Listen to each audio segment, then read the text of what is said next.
Hello everyone, today is September 16. My name is Hoshino, and I'm here again with my great friends Patrick and Jedi, who are the representatives of the International Golden Age Group, as well as Terry-san from Japan PFC official. So welcome Patrick and Jedi. Hello. Hello, this is Jedi. And this is Patrick. And welcome Terry-san. Hi, hello. And today we are very happy to interview Cobra again on various topics. So welcome Cobra. Hello everybody. And without any further ado, I will let Terry-san ask the questions. Okay, thank you very much. And there was a very exciting update today on the portal regarding the implant and biochip removal. It appears to be the first major intervention by light forces to the surface of the planet. How did it become possible at this moment? The light forces were carrying out various operations in the last few years and coming closer and closer to the surface, and now they have managed to become so close that they are able, with their technology, to start clearing the implants. So does the technology means Mjolnir technology, you mean? Yes. Okay, great. So how do the implant and biochip removal process work practically? Will it be the all-at-once removal to all of the persons using the quantum cannon technologies on the surface, or rather on individualized process depending on the contamination levels of a person? It will be a planetary process, and it is already a planetary process. So quantum technologies are bombarding the surface of the planet. They are bombarding actually with their energy fields the implants and biochips in every member of the surface population. And what they are doing is they are starting to remove the black holes in the implants. That is a very tricky and challenging process, but it is already taking place. And it will be the same for everybody. The whole implant and biochip network has to be removed. Okay, so even though it may be just for everybody at the same time, but will the length of the removal and the deprogramming vary depending on the person? Not very much. I mean, individual reactions to the removal will be different, but the process is ongoing at the same time for everybody. I see, that's interesting. Okay, next question. The light forces expect there will be a massive spiritual awakening of the surface population once all biochips and implants are removed. How will this wave of awakening benefit light workers and light warriors in terms of our daily life and our ascension process?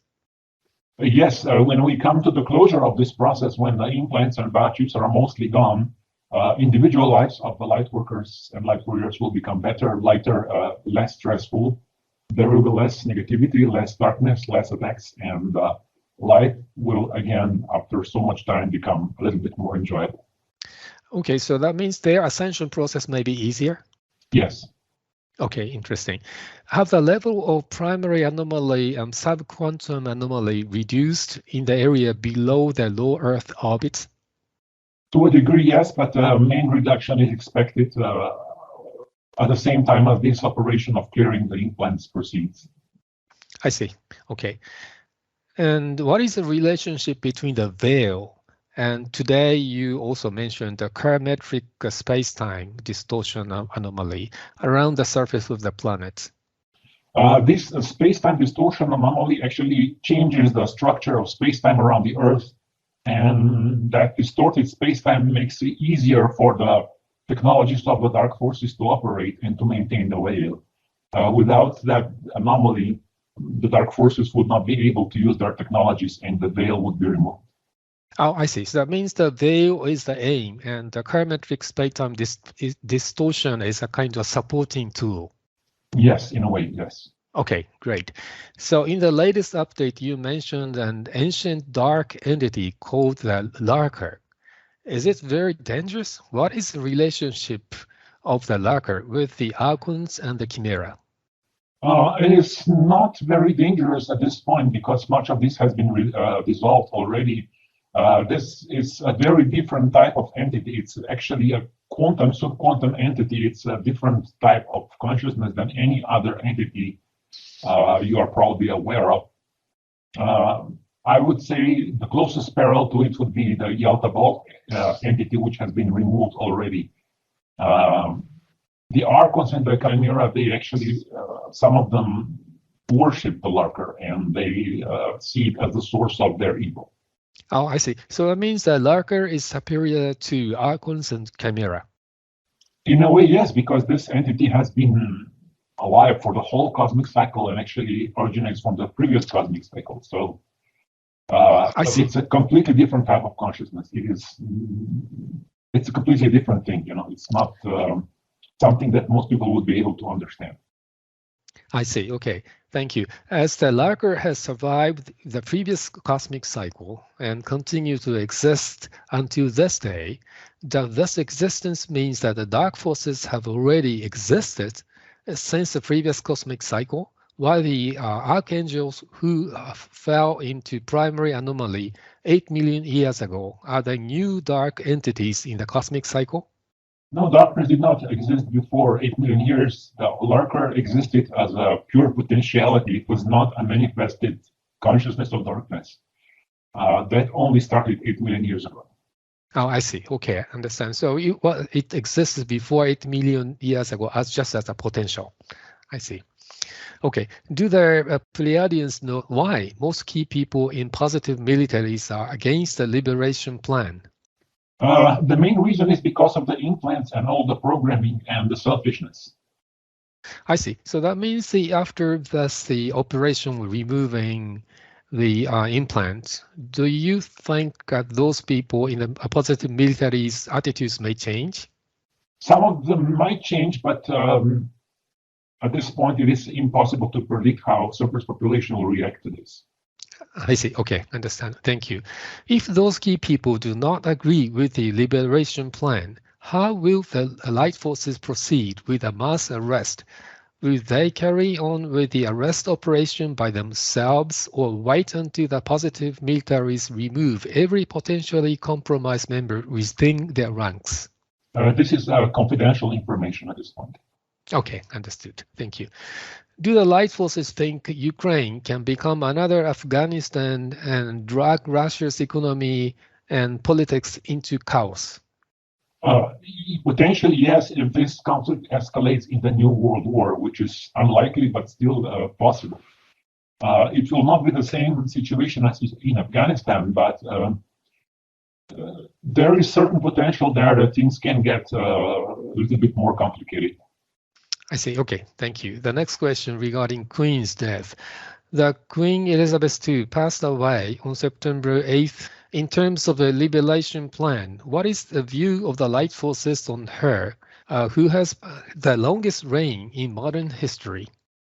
It is not the highest purpose to answer this question. I see. Okay. Because most of the general population thinks that Queen is simply a symbol of stability to the Commonwealth of Nations. However, some alternative media claims that she was also the head of the Committee of 300. Therefore, some people think that she was controlling world politics and economy behind the scenes. So maybe this may be again the confidential and you may not tell, but did the Queen really have the power to influence the geopolitics around the world? She had a certain amount of power, but she was not the key player in making decisions. I see. Okay, thank you very much. When the Queen's death was announced, a double rainbow appeared right above the Buckingham Palace. Does this double rainbow have an esoteric meaning in this circumstance? Actually, that is an opportunity for the surface population to make better choices, but most likely this opportunity will not be used in the right way because the level of consciousness is not high enough. I see. Okay, thank you. Have the light forces made any arrangement for Shinzo Abe and Queen regarding their souls? Yes. They did. Okay, great. Yeah. So Earth magnetic North Pole has reportedly been shifting already. So does it mean that the pole shift has gradually started? The magnetic polar shift has gently started already in the 19th century, and it is currently accelerating. So maybe this relates to the next question, but if so, would geographic changes such as the sea level getting higher may occur even before the final big tsunami? What is expected before the final polar shift is increased volcanic activity in earthquakes. Yeah, but what about before that? But already, so that means the... That is expected before the polar shift. Oh, I see. Okay. So that means the... okay. That's very interesting. So in the planetary situation update on June 23, it is stated as follows. The light forces have managed to infiltrate the Chimera chain of command undetected and are now corroding the Chimera structure from within. Most of the negative scenarios for the planet have collapsed, but there are still one quite improbable but very dangerous scenario that has yet to be resolved. So based on today's update, can we say that one dangerous scenario has been resolved? Not yet. Oh, I see. Okay, understand. Thank you very much. This is the end of my question. Then next one from Jedi. Okay, thank you, Terry. You mentioned in the Divine Intervention Activation Report that after the critical mass of signatures was reached, the Pleiadians have communicated that the legal basis for their intervention on the surface of the planet is now established. Does it mean that the Pleiadians can now legally intervene in the surface situation, but this does not extend to other civilizations in the Galactic Confederation? That is not correct. All civilizations in the Galactic Confederation now have a legal basis to intervene. Oh, yes. Okay. Did the Galactic Confederation in general support the idea that the Pleiadians sought their legal basis from the surface population through meditation and a petition campaign? Yes, of course. Oh, yeah. Okay, next. Did they recognize the signatures which exceed the critical mass as the signal from the surface population or just from star seeds? Actually, both. It's because star seeds are also part of the surface population, so it is a valid. The signatures were valid, and they are seen as collective choice of the surface population. Okay, good. As our petition was mostly signed by starseeds, some might think it did not actually reflect the overall free will of the surface population. Was it possible for the Galactic Confederation to ignore the results of our petition, even if the dark forces did not interfere with our petition campaign using hacking and other negative technologies? This petition is legally binding for the Galactic Confederation, so the Galactic Confederation must intervene as soon as it is safe. And the first people who will be contacted will be starseeds. So those who voted for this intervention are the first who are going to get it. Okay, good. Next, intervention in the surface world is a very serious matter. Had the members of the Galactic Confederation ever considered that they should try to inform all the surface population and then give every man a chance to vote? That can actually happen after a certain point after the event, when there will be enough understanding of what the Galactic Confederation is. There might be a planetary vote of the future involvement of the surface population with the Galactic Confederation. That is actually planned to happen at a certain point. Okay. In the August 15th update, you mentioned that the surface lightworker grid has almost collapsed. What does it mean? It means that the light workers were not willing or not able to hold the light anymore. And the critical mass of light that is necessary for the surface had not been maintained anymore. So the light forces have managed to create an alternative solution for this problem. Okay. Was it collapse due to the severe attack by the dark forces on the light worker, causing lower vibration among them? There were two factors involved. The first factor were those effects, which have severely damaged the ability of the light workers to hold the light. And the other one was the wrong, selfish, and stupid decisions of the light workers, which were behaving not in alignment with our higher purpose. Okay, yes. Okay, next. Recently, a man won the first prize in an art competition with his AI-assisted painting. Some artists are worried that AI might someday take away their jobs. Do positive ET races use AI to assist their art creation? They might use it for general purposes, but not for the highest level art. The highest level art, the masterpieces, can only be created by conscious beings with connection with their soul. So only average level or somehow good artists can lose their jobs. The best artists will never lose their jobs. Okay. If so, how do they strike a balance between the convenience brought by AI and their originality? Simply by using the higher guidance that all of the positive races have. Oh, yes, that's good.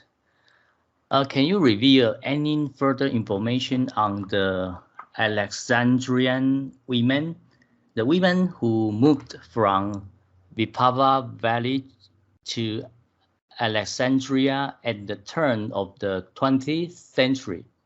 Okay, they were just looking for opportunity for a job, and they were moving to Alexandria to basically babysit in the higher upper level of Egyptian society.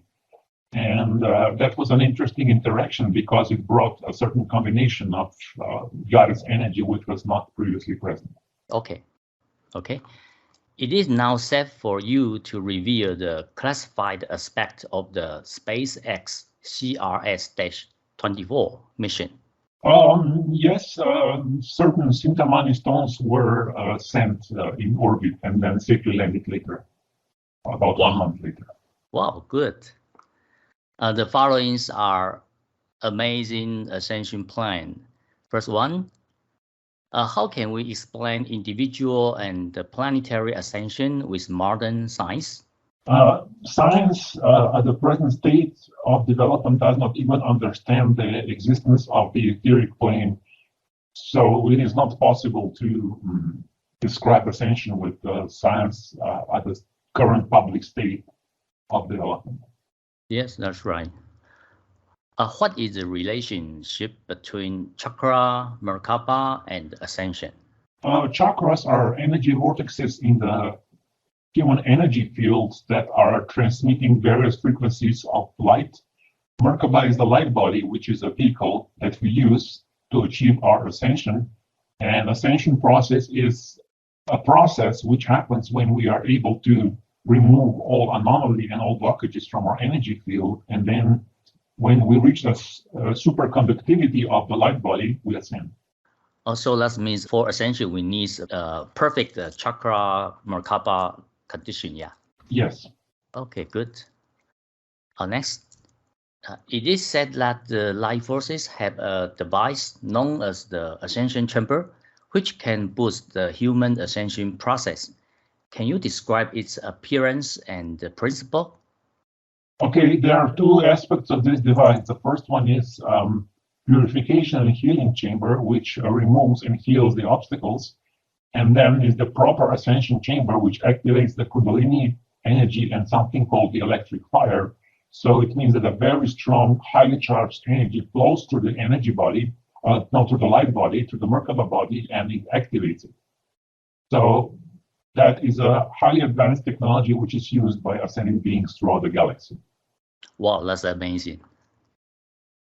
If I am qualified for the first wave of ascension, can I reach the state of ascension if I use the ascension chamber right after the first contact? Okay, some rare individuals might achieve their ascension even before the first wave using that ascension chamber, but most people that will go in the first wave will do this as a group, as a planetary group process at the same time when the time is right. Okay, good. Next, as the light forces have highly advanced spiritual technology, will most of the surface population still have to undergo years of training to reach ascension? Most of the surface population needs lifetimes, hundreds and thousands of years to reach ascension on other planets. They are not ready.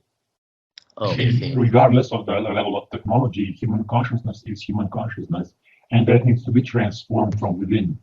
Technology can help, but real work needs to be done by people going through the ascension process.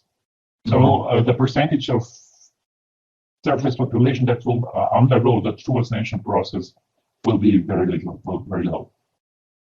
Okay. Next. It is said that the sexual climax is the moment that human gets closet to God. Is it appropriate to describe ascension as an eternal, non-stop orgasm? Actually, the state of consciousness after ascension can be described as an eternal, non-stop orgasm. Oh, yeah. Okay. Before we reach ascension, do we have to experience physical death and resurrection as Jesus did? No. Okay. Next, if we consider the current conscious level of the surface population, is there a minimum age limit for joining the collective ascension? No. Wow, good. Okay, this is my last one. Women in their midterm and full-term pregnancy have 2 or even more souls in their bodies. Can all of these souls join the collective ascension? Okay, this is possible. It's a bit complicated, but it is possible. Wow, good news. There will be very few cases like this. Wow, okay. Would it be better for them to wait until they recover from their delivery? Basically, when the ascension wave hits, it hits, and those who are ready will go, those who are not ready will not go. Okay. Okay, it's Patrick's turns now. Okay, now from my turn, I will start with this question.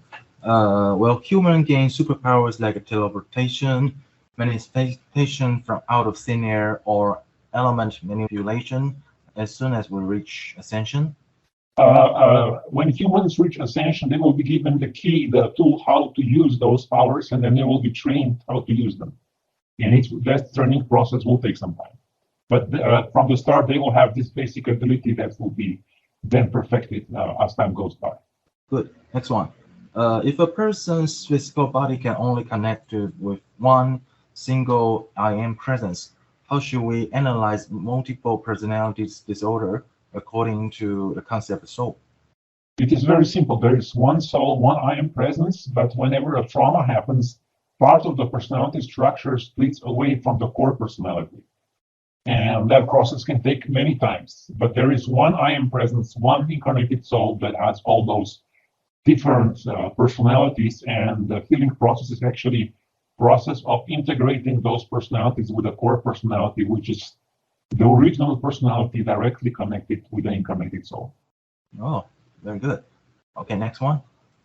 If someone implants a personality that is spiritually advanced into himself through deep hypnosis or facial microbiota transplant, is it possible for him to train himself to become a sage or even very close to ascension before the event?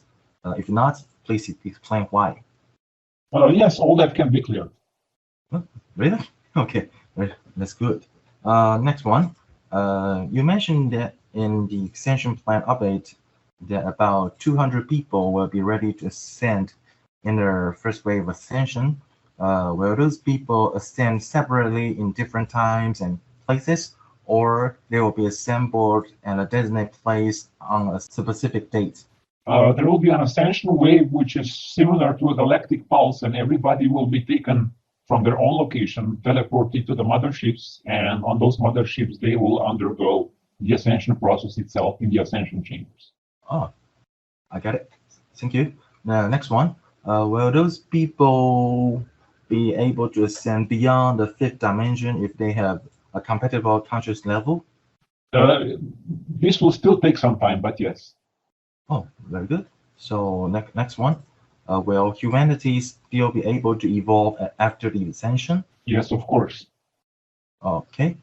So next one.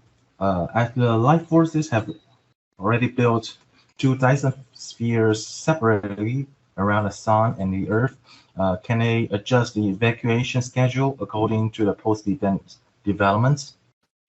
Basically, it will be a combination of cosmic cycles, galactic sun activity, and how the overall plan proceeds. So the decision to make the evacuation will be based on the conditions about the polar shift, and everything will be aligned just perfectly. When the time is right, everything will happen. Oh, okay. During the evacuation, will the surface population have to go on the mothership empty-handed? Can we bring a few things when we leave the Earth? At this stage of the plan, it has been decided that they will need to leave everything behind. But this is still an open question. This will still be discussed in the future. Okay, very good. So next one. Why would the life forces insist that on locating the surface population to the Pleiades? Can we simply just move to our Argothan underground kingdom, the Moon, Mars, or other planets in our solar systems after the evacuation? It is simply that surface population has been so adjusted to the life on the surface, they need a planet with a habitable surface. And Earth is the only planet in the solar system with habitable surface. And since it will be upgraded to the next step of evolution, human beings will no longer be suitable to be here, so they have to be relocated to a similar planet in the Pleiades. Oh, okay. So after the evacuation, can the surface population make a Confederation mothership near new homes, or can they travel to other star systems instead of going through ascension? It depends on their level of involvement. Most of human beings will be evacuated to the Pleiadian system, to that planet. Some of the star people will go to the other star system, and some of them will go through the ascension process. It will be individual decisions based on people's level of vibrational frequency and their own preferences. Oh, very good. So next one. Many people have never gone abroad or even left their hometown before their ascension. Will we able to recreate a similar environment as the current surface of planet on another super Earth, so that humanity can explore various human cultures and scenery? Yes, actually that will happen on the new planet in the Pleiadian system. People will be able to build their environment, but then there will be much creativity, so those environments will change and evolve. Ah, very good. So next one. If some people want to reach ascension after the evacuation, do they need to come back to the Earth for the second wave or the third wave of collective ascension? And can they reach ascension at Pleiades or elsewhere? They will most likely need to stay in this galaxy because it's a galactic superwave, and part of that superwave is the ascension wave. But anywhere in this galaxy is fine. They can be anywhere in this galaxy, and they will go through the process. Oh, very good. Next one. If a person does not reach ascension even after a third wave of collective ascension, will he or she still have the chance to ascend? If so, how long does he or she have to wait? Yes, of course. Everybody, the ascension path will be open for everybody, and people will be able to travel as fast as they are able or want to. Ah, very good. So next one. As most of the surface population have to evacuate from the Earth ultimately, so is it really necessary for the underground base in northern Taiwan to be able to accommodate 1 billion people? Yes, it is a precaution for certain scenarios which are very unlikely but still possible, and it is to ensure safety of the surface population. Ah, very good. So next one. You mentioned that 500 million people will have to be sent to the galactic central sun for construction. This method might be similar to a massive ethnic cleansing. Why would the life forces propose such a radical option? It is simply a decree from on high that evil needs to end. Darkness has to end. And people who choose darkness or evil have to be gone. There's no room for that anymore. It was enough. Okay. So next one. Since the ascended masters and goddesses are the embodiment of cosmic love, is it possible for them to inspire and enlighten those 500 million people with love? They of course will try, but it is not expected they will be very successful. They might be successful in some cases, but in most cases, it's very unlikely. Okay. So the next one is, according to the Bible, Matthew chapter 13 and 40, as therefore the stars are gathered and burned in fire, so shall be in the end of the world. Did Jesus predict more than 2,000 years ago that some people cannot reach ascension, but to be burned by the galactic central sun for another evolution cycle? Yes, exactly. Really? Wow. Okay, the next question. Many people felt worried after reading the Ascension Plan update because they thought they might belong to be a restricted group. The life forces should understand that a half billion people are quite considerable, even on a global scale. A lot of people might not be aware they might have potential psychopath or sociopath personality. Can you give us some examples of personnel or crimes that will never be tolerated by the life forces? Actually, most people who are reading my blog are going to be fine. They are not evil. They are not psychopaths or sociopaths. And people who are psychopaths will never worry about this. They know they're evil. So everybody will be given a free choice to accept light or not. And those who wish to accept light will, of course, not be taken to the central sun. But people who intentionally do evil and don't want to change, they will be gone. Oh, okay, very good. So next one, have Mao Zedong, Adolf Hitler, and other notorious tyrants been sent to the galactic central sun for restructuring? Many of them, yes. Oh, very good. So next one, even if the life force can escort the souls of key cabal members to the galactic central sun, the dark forces might insert memories copies of those dead members into human clones, and then allow those clones to act behind the scenes. If that's the case, how can the life forces make sure that destruction those souls would benefit the planetary liberation progress? The dark forces cannot make copies of those beings. They can just create a fake person clone that looks like that particular being, but it's not the same. So restructuring those souls removes them forever from this universe. It's gone. Oh, very good. So, okay, now I have the last question. Ion and Iona are a couple of cosmic twin souls. What is their role in terms of a galactic magnetic dispersion? They will be channeling very intense, very high frequency energies during the galactic pulse, and they will be blessing the whole galaxy with their presence, which will be quite beautiful. Oh, very good. So, thank you for your answering. And this is, I will give my host to Hoshino. Hoshino, your turn. Yep, thank you, Patrick. So Cobra will ask the following questions. And after the evacuation, there will be a huge tsunami engulfing most of the surface of the Earth. How can such a disaster somehow purge the Earth? It will basically purge the surface of the planet from the pollution and distortions that humanity have created. And it will give nature an opportunity to recover and revive.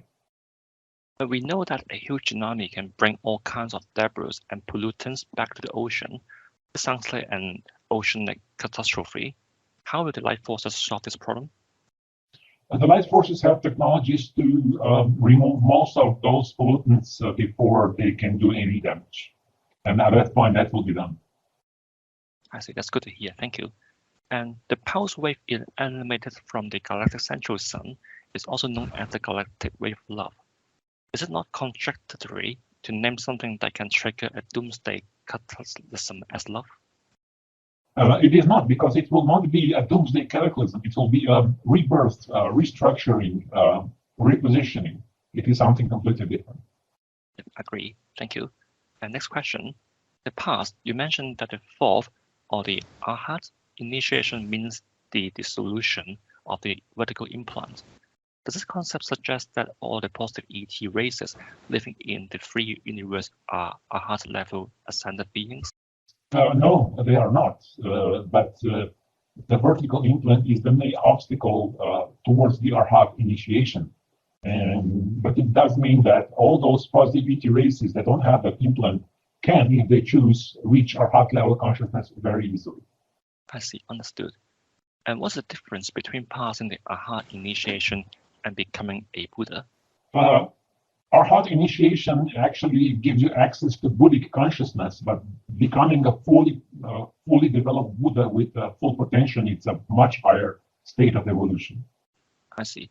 And will the surface population who participate in collective ascension become Buddha directly?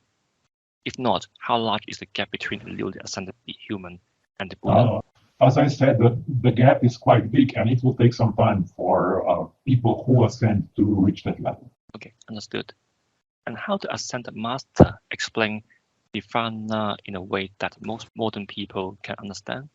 It is a state of consciousness which encompasses everything. It is a state of consciousness of one. It is pure bliss and joy which transcends space and time. I see, thank you. And what would be the future of the moon, the sun, and our solar system after the Earth completes its ascension? The whole solar system will be refreshed in a way because the solar pulse, solar flash will trigger certain effects throughout the solar system. But generally speaking, most planets will still look the same. Some of them might experience their own polar shifts, but the solar system will look pretty much the same as it does now with some minor changes. Okay, thank you. Next question. The world population will certainly exceed 8 billion this year. If only about 2,000 people out of 8 billion will be qualified to participate in the first wave ascension, then continue to live on planet Earth. Some people may doubt that those people are the group of Trojan horses sent by the ET races who intend to occupy the Earth. Can you elaborate on what requirements must a person meet to be included in the first wave list? What kind of ideas people have?